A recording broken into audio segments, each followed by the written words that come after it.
पितृपक्ष में भूलकर भी यह काम न करें, वरना रातों रात घर में कंगाली छा जाएगी। पितृपक्ष को श्राद्ध पक्ष के नाम से भी जाना जाता है। भाद्रपद पूर्णिमा से पितृपक्ष शुरू हो जाता है, जो 15 दिनों तक अश्विन अमावस्या के दिन तक चलता है। पितृपक्ष की अवधि में पूर्वजों के निमित्त पिंडदान, तर्पण और श्राद्ध कर्म किए जाते हैं। धार्मिक मान्यता है कि ऐसा करने से पितरों की आत्मा को शांति मिलती है, जिससे वह प्रसन्न होते हैं। इस दौरान कुछ काम करने की मनाही होती है। तो चलिए जानते हैं पितृपक्ष में क्या करना चाहिए और क्या नहीं करना चाहिए।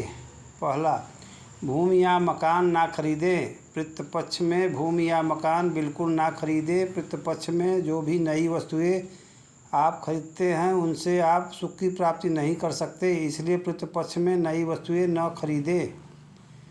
दूसरा, बाल और नाखून ना काटें। पितृपक्ष में श्राद्ध कर्म करने वाले व्यक्ति को 15 दिनों तक बाल और नाखून नहीं कटवाना चाहिए। तीसरा, नया वस्त्र ना लें। पितृपक्ष के दौरान नए वस्त्र कदापि न खरीदें, क्योंकि इस दौरान पितरों को नया वस्त्र दान दिया जाता है, जिससे पितर प्रसन्न होते हैं। अगर आप पितृपक्ष में नया वस्त्र लेते हैं तो इसका अशुभ प्रभाव पड़ता है और पितर नाराज हो जाते हैं।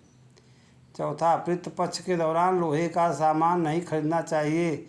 इससे घर में सकारात्मक ऊर्जा की कमी आएगी और नकारात्मक ऊर्जा बढ़ेगी। पाँचवां, प्याज लहसुन ना खाएं। पितृपक्ष के दौरान पिंडदान, तर्पण या श्राद्ध करते हैं। इसके अलावा अगर हो सके तो इस दौरान लहसुन और प्याज का सेवन भी नहीं करना चाहिए। छठा, पितृपक्ष के दौरान मांसाहारी भोजन भूलकर भी नहीं करना चाहिए। माना जाता है कि ऐसा करने से पूर्वज नाराज होते हैं। सातवां, कई चीज़ें शाकाहारी भी होती ऐसी है जिनको पितृपक्ष के दौरान खाने की मनाही होती है। माना जाता है कि इस दौरान खीरा, जीरा और सरसों के साग का सेवन नहीं करना चाहिए।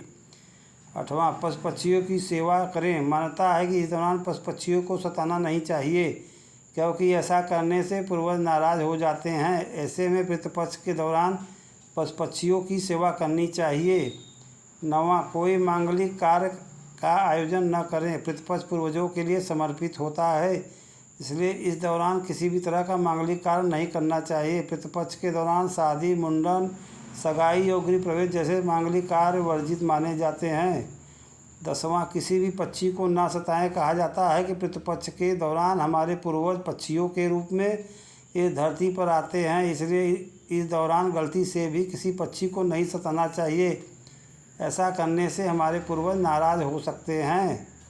11वां, तामसिक चीज़ों से रहें दूर। पितृपक्ष के दौरान तामसिक चीज़ों का इस्तेमाल नहीं करना चाहिए। इस दौरान घर में सात्विकता का माहौल बनाए रखना चाहिए। तामसिक